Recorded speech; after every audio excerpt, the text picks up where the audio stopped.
Game 3, the first 2 games were a little rough, a little shaky. Dark has progressively shown better signs of gameplay here. He's going to go ahead and land what looks like Pleasant Park, one of the OG, one of the original hot drop locations. When the game first came out, there weren't a lot of places of interest, points of interest in the map. Pleasant Park, Retail Row, Salty Springs were pretty much the prime places for crazy action-packed fights at the start of the game. He's going to go ahead and land at Doghouse. Plinko, thank you very much for the bits, by the way. Appreciate that support. Doghouse is one of the more popular locations to land at because there are 3 total chest spawns. Finds a person and then taps him in the head with a magnum.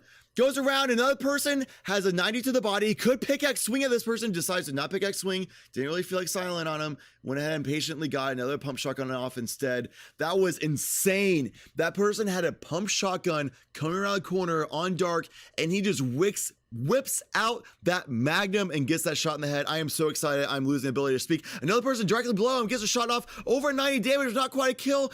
Finishes off with another pump shotgun to the body, very safe. Took his time. He knew he wasn't in an immediate danger of dying. And similar to the other player from before, takes his time, gets that other pump shotgun shot to the body. He knows it wasn't shield damage. He knows it was high white or yellow damage. So one clean shot to the body is going to finish him off.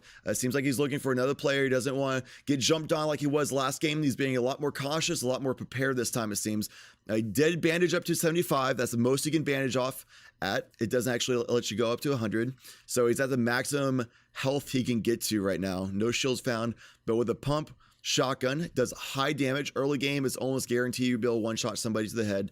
The green can do 170 to the head at maximum damage range. All the shots hitting headshots. You can do 170 more likely than not. Uses the fire extinguisher to get some aerial dynamics going on. Gets a little verticality. He's trying to create distance, try to create barriers between him and the other player. He's actually only down to 1 wall with a mat, so he's slowing it down. Use the roof to be safe, just so the other player wasn't able to shoot down on him. Finds out he's on the bottom. Jumps up and gets that shot off. He actually, right there, as he jumped, the other player shot right before he jumped. More likely not, knowing how good Dark is, more likely not, he was actually able to time that. He was looking for an opportunity, the exact window of opportunity there. Hit that space bar immediately as the other player shot and hit the wall, knowing that there won't be a moment of time where the other player can shoot up back in and trade damage with Dark.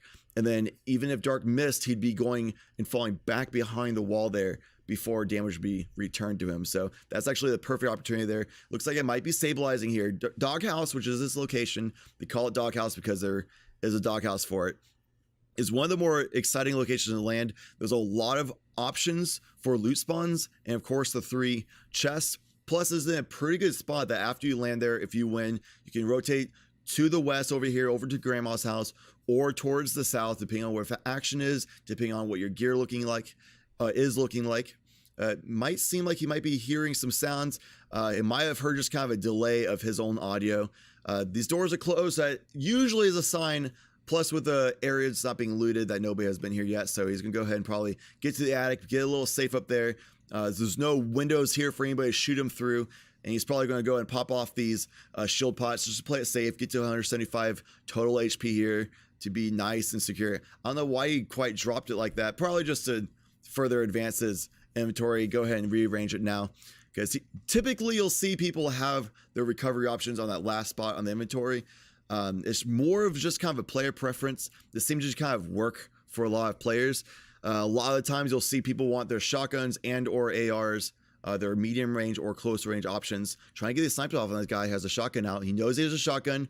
He knows he can push up on this area. He has a lot more mats than before, so he can work the building off. Like I said before, he's a very aggressive player, very building and shotgun oriented player, Dark Ninja. Somebody who actually used to excel very highly when this double shotgun meta came out. Goes ahead and realizes the situation, drops down and pumps that man right in the face. He heard that the person was trying to pickaxe the ramps off to try and make Dark Ninja drop, but he was aware of it, heard the audio, dropped down as the person has a pickaxe out. He has a window of opportunity where the other player was not going to be able to shoot back on him, and took advantage of it. Really good job there. But like I said before, he's able to get a lot of victories happening, a lot of high kill games. Very quick builder, as you can see, very good on situational awareness. He's a type of player who prefers a play style of very aggressive play, a lot of building focus, a lot of build battles, a lot of shotgun battles. He likes to really cover the gap. So he'll use snipers and long range options as needed. Sometimes you do need to, but he definitely has a preference on the more aggressive play, more building oriented, which actually historically on Fortnite has been the more optimal play style. Likely a big part of why he's transitioned that play style. He just tends to do things that are very effective. What he's doing right now is actually a trick recently found in the Fortnite community where you can mash pickaxing along with the crouch button to be able to rapidly pickaxe a little bit faster than you normally would see pickaxing. Has not been deemed illegal yet in tournament formats or anything as far as I'm aware, but of course, should that be deemed, he probably will stop it just so he doesn't have that as a bad habit. But right now, as long as it's deemed fair, he's going to go ahead and use an opportunity that he can see as being optimal. Finding some mini shields, very smart decision. Like I said before, favoring the double shotgun loadout.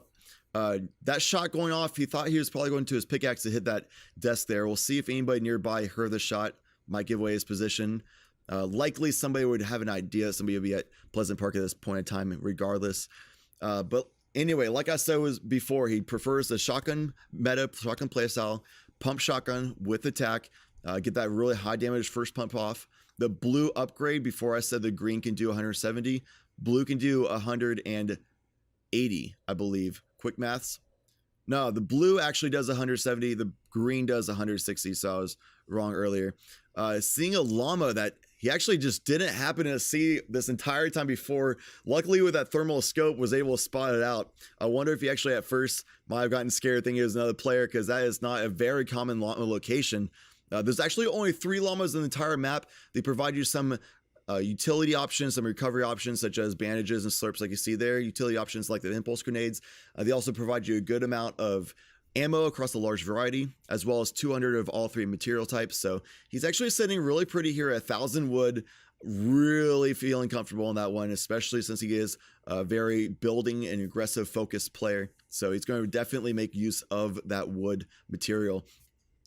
Something about wood materials versus brick versus metal. Wood is actually the fastest farmable material in the game.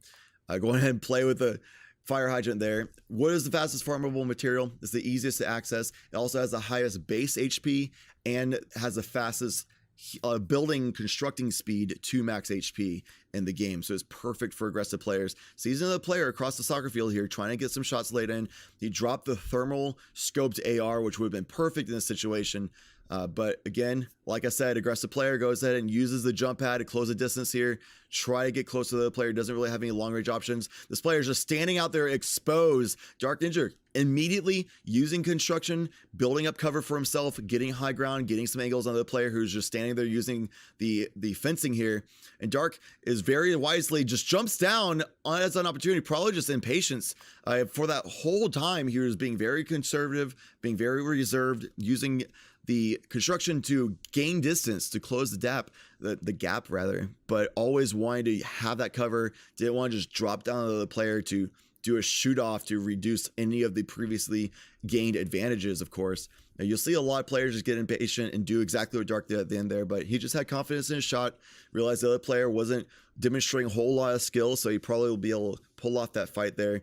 The other player, in fact, was just using the fence as cover, which isn't really optimal, so Dark just kind of got off confidence there, figured he'd be able to pull off the victory by just jumping down, ending the fight faster, which, while it is a lot more risk to jump down like that and try to end the fight faster, it was taking quite a lot of time to try to get those angles off because the other player was hugging that fence so well. And the longer fights go on, the more often you'll be pinched by other players. You'll get surrounded by an enemy player. And of course, if you're a person who really wants to go out there and get a lot of kills in the game, if you take pride in kill count as much or more than the win itself, then you don't really want to be in a situation where, worst case scenario, another player comes by and pinches you between the other player and the one you're already engaged with.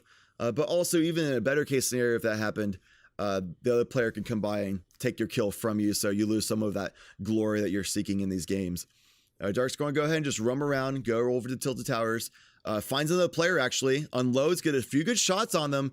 That cake that Cake, sorry, I have some birthdays recently. Cake is a little bit on my mind. The cape there for the other player is actually telling of where they are landing, a little bit easier to notice where they're going a little bit. So maybe not be the best choice for a competitive format, but again, being a very aggressive player, try and hunt down the enemy player, does not want them to have chance to go ahead and heal back up. And there you go. See right there, was able to get the kill secured for himself. Nevertheless, it secures both kills actually and finds a gold scar, quite the upgrade. But yeah, right there, the fight was going on for quite some time. And you see another player coming up, almost stole the kill. Luckily, it was on the other side of the enemy player from Dark and not behind Dark Ninja. But was able to get a nice upgrade for his recovery options, stocking up, upgrade his AR to a gold scar, which is best AR quality in the game. Finds another player who's also an aggressive player. Dark trying to go ahead and just get some distance away from the enemy player. Right there, the enemy player built up on top of him a little bit. He realized he was a little bit behind the building tempo there and went ahead and created a gap, created a distance to go ahead and separate, not let the enemy player be on top of him, and then create a height advantage for himself rapidly. The other player seemed to be a little bit behind on that knowledge there, was trying to find where Dark was and allow Dark the opportunity to get on top. So good on Dark Ninja there. Trying to find the Snorkel Ops player is getting built behind a little bit. Maintain that high control because you never want to be below an enemy player. It just gives them an advantage. They can edit down and do some editing tricks on you. They can have better situational awareness. They can have better cover on you.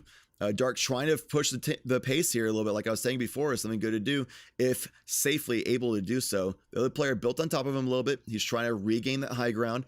He's able to do so. This other player, while generally, they're just going ahead and engage in a shotgun battle. Dark got 148, places a trap. Very smart decision, falls down a little bit. The other player is actually still above him, has a high advantage. Dark's taking this opportunity, shield back up. Chooses just go ahead and reserve to 190 because like I was saying, the pump damages from before, you cannot get one pumped at 190. That should do the job just fine. Doesn't realize there was a roof there. Luckily doesn't take any fall damage. There was the no fall damage from the jump pad usage, but hit his head a little bit, got a little wonky. It was very questionable if he would take the damage. While Dark is typically maintaining high ground, is typically ahead of the tempo here, the other players being very relentless, doing a really good job of not giving up any kind of exposure, not allowing Dark any kind of easy shots to be taken. And Dark's just trying to push the tempo. He's really trying to find these opportunities, using edit tricks to try to create windows of opportunity for himself. Sometimes literally a window being created in a roof, just trying to find out what the other player is hiding inside of this little apartment building. One of these two L's is what they're referred to. Just trying to replace the naturally created walls and floors with his own walls. Like I said before, using a lot of edit tricks to create gaps, create windows of opportunity. Thinks that the other player is inside, who built the ramp perfectly to cover for themselves. What a really smart reaction. But as I guess they were just building ramps again, or it seems like another trap. Yeah, it seems like the trap went through the other ramp. So while the other player dodged the first trap, the trap still goes through the ramp in that specific situation. The player got a little bit too close to that wall, took that damage. That player is very relentless, had a lot of cardio in that build fight there, because there is an aspect of mental cardio in a lot of these build fights especially. You'll see a lot of players do a really good job at building, but it gets to a point where it's been going on for a long time and they seem to just kind of give up. They seem to kind of just either mentally slip like that player did, or they simply just resolve to just going into a shootout in a disadvantaged situation. But that player was very relentless, very good mental cardio in that build fight. Even though that Storkops character was a little bit behind on Dark Ninja's tempo there on building and maintaining high ground, she still always maintained an ability of creating a roof for herself, creating walls for herself, disengaging from bad situations, trying to re-engage in another situation. So while always at a disadvantage to Dark Ninja, she still did a really good showing there in that fight. Just had a little bit of a mental slip, got a little bit too close to that trap wall and didn't find a quick way out of there. And Dark Ninja doing a great job realizing this player had a crazy tendency to turtling very effectively, very fast. Realized a better option here was just to place a trap, let that player continue turtling, leave herself in her own box if she chooses, but it's just going to happen to be a box that has Dark's trap in there. So good decision. It's a really effective way of handling a turtle or like that. Dark finding another player. Tilted Tower is a very populated area. This other player is actually finding a way on top of Dark there. He fell down a little bit from the building being destroyed. Dark trying to create high ground, trying to go ahead and maintain height advantage, getting these angles right here. You see it perfectly. Having high ground gives you really good angles. He falls, trying to get closer to get more guaranteed shotgun damage, but misses a couple shots. So gave the other player an opportunity to get a few good shots on Dark. But luckily he has plenty of minis here. He'll have another pot to get up high again. He's able to upgrade his heavy shotgun to gold now, so he doesn't have the pump shotgun, which is in the meta. The heavy shotgun does some of the highest damages in the game at the longest ranges in the game for shotguns, and it wasn't really hit by any of the recent nerfs that have laid in on shotguns as of late. So it's definitely something that can shoot fast, does high damage at long ranges for shotguns, and therefore is very in the meta. So gold one, highest rarity, highest damage output. Very good that Dark was able to find that. He's actually found himself in not only double-digit kills in this game, but also in the top 7 situation here. So he might actually go ahead and pop off that med kit now, but it's only for 6 HP. He's trying to figure out if the other player's nearby, so he might actually go ahead and just hold on to it. Every HP counts, but because he's not in one pump range for a pump shotgun or one shot range for a heavy shotgun, he won't get one shot bodied from a bolt action sniper. He won't actually get one shot killed from a headshot from a green musket or any of the semi-auto snipers. There's a lot that he does not die to straight away. So typically, unless he gets hit by a headshot from a bolt action sniper or a headshot from a blue musket, other than some of those crazy shots, which are crazy hard to land, he's not going to get instant kills. You always have chance to react. Finds a player is pretty weak. Right there. There you go. Heavy shotgun. Good, high, consistent damage at range. He saw those traps being placed by the other player. He was trying to find that player this whole time. That enemy player finally made the move, but just happened to be the move that was in Dark's line of view there, his perspective there. He might drop this tac shotgun from the heavy. He's making a decision here. He decided to go ahead and hold on to tac shotgun. Blue is the highest rarity for tac shotguns. Tac shotguns are the highest fire rate shotguns in the game. So if you're using a tac shotgun with your heavy pump, typically if you only have one shot to go off, heavy pump's your best bet. Right there, he has a gold one. He's set. A lot of people just run with just one heavy pump shotgun because it shoots so fast at high damage, high range. Tac shotgun, though, fastest fire rate. So if you're in close quarters and you get in a situation where you need to spam shots a lot, while it may not have good range damage for shotguns, it does have really high fire rate, so you can get a lot of shots off at close quarters with an enemy. Finding a situation with another player. One shot. What I tell you, high damage one shot capabilities with a gold heavy shotgun right there. Lands that shot perfectly, deletes that player from this lobby. Earlier, he found a player who's just relatively weak. That was a crazy long distance on that player that was near the traps in the L apartments there. But that player right there seemed to get a lot of damage taken. It was like around 170 there. That was crazy good damage at that range from Dark, and that's just because he landed that shot perfectly to the head. And so even though it was at pretty good range there, it's still really high damage, and that was still in crazy high damage for a heavy shotgun. Finds one of the remaining 4 players in the lobby off the distance who was taking shots at him earlier.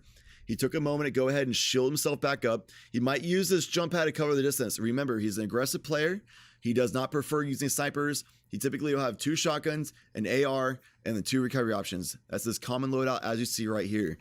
With this loadout though, at range like you saw the other player right there, he's at a disadvantage. If that player is a sniper, typically you're not going to be able to win that fight against the sniper. You're going to peek out, very rarely expose themselves, and get crazy high damage at range. Even if they don't have a sniper, they might have a thermal scope rifle. They might have a scoped AR. Those are all really good options at that range as well, both of which Dark does not have himself. So he actually decided to go ahead and save his jump pad. He only has one of them, so he doesn't know if he's going to be able to get any more for this game. It is top 4, and he's a very aggressive player, so he doesn't want to use that unless he has to. Realizes the other player is out of the next zone as well, so what he's going to do here is kind of gatekeep. He didn't position himself right at the edge of the zone towards the enemy player for 2 reasons. One, this area is actually higher on the hill, and it'll be a naturally highest point in the map for the next zone. Kind of on par with nearby hills, but this does seem like it'll be naturally the highest location on the map for the final zone here. And that, like I've said before, high ground advantage. The other reason there is he didn't know where the other two players are. He did see one creeping by as a bush off in the distance. He sees him right there. He might take some shots. He goes ahead and does so. He's really pacing his shots to have less bloom. As you see, between his shots pacing, the reticle comes closer towards the center there. This might be a little bit hard to see, but it's definitely the less often you shoot, the more accuracy you'll have at the longer distances there. Uses a bounce pad, which is a good idea for closing distance. Finishes off the weak player. Very good decision there. He picked up the sniper for a reason I'll explain in just a moment. The bounce pads do not take fall damage when you use them, so he travels a lot faster, and when he fell from that high position, did not take fall damage. He knows that person off in the distance is taking quick shots with his AR, so he's going to go ahead and create these walls as he's progressing back to his fort there, back to his bounce pad, just in case the other player's still waiting to take some shots at dark. Destroying the bounce pad, he has 2 left, so he's destroying it just so he doesn't accidentally take the bounce pad and launch off his high ground here. Could accidentally give height advantage to another player who's waiting to take his tower. He takes the sniper though. There's only 3 people in the lobby, including himself, so 2 enemies. One is just off to the distance, seems to be a very passive player. The other one, he doesn't know where that player is, so therefore, most likely, also a passive player. He wants a sniper or rifle right now because, more likely than not, because the other person who's using an AR at that distance, using an AR, will not take crazy high damage. He also has a campfire, I believe I saw, might have been just the bounce pad that I saw as a blue trap option there, but he does have minis nevertheless, and likely will not get sniped by the weapon usage of the other player. Seems like he might have seen one of the players in this bush. One of the good things in this situation, one player is definitely passive and will be camping out of zone fort, barely exposing themselves. Sniper is the best way to get an insta kill on that kind of player. And right there, if he finds another player, typically you'll find players sitting in bushes. You can get an instant one-shot kill on a player who's just sitting there. Easy target for you once you find them. So in high ground, the next match, the next zone here in this match, top 2 situation, he sees the other player, sniper rifle out. Even though he's an aggressive player, he has to travel across open field and across a low ground, so it's just unnecessary aggression. He doesn't need a push. While he prefers the aggressive playstyle, he does what he needs to do to get the wins still. Knows this other player, barely peeking out. He's probably just going to resolve into a sniper battle. He's probably going to just go and be patient. The other player pushing up, not being in the next zone. That's one of those things. He was gatekeeping that zone. He has the advantage when the other player has to move from the blue there, from the storm. They have to expose themselves. Dark Ninja ready for that. Took those shots. The player still had to move from zone. Dark Ninja still ready for those shots. Took that opportunity and secures a victory. 15 kill win. Very good showing from Dark Ninja here. Brilliant display of patience, high ground top control, using a wide variety of items, using what he needs to when he knows he needs to use it. Landing his shots too. Great job by Dark Ninja for this victory.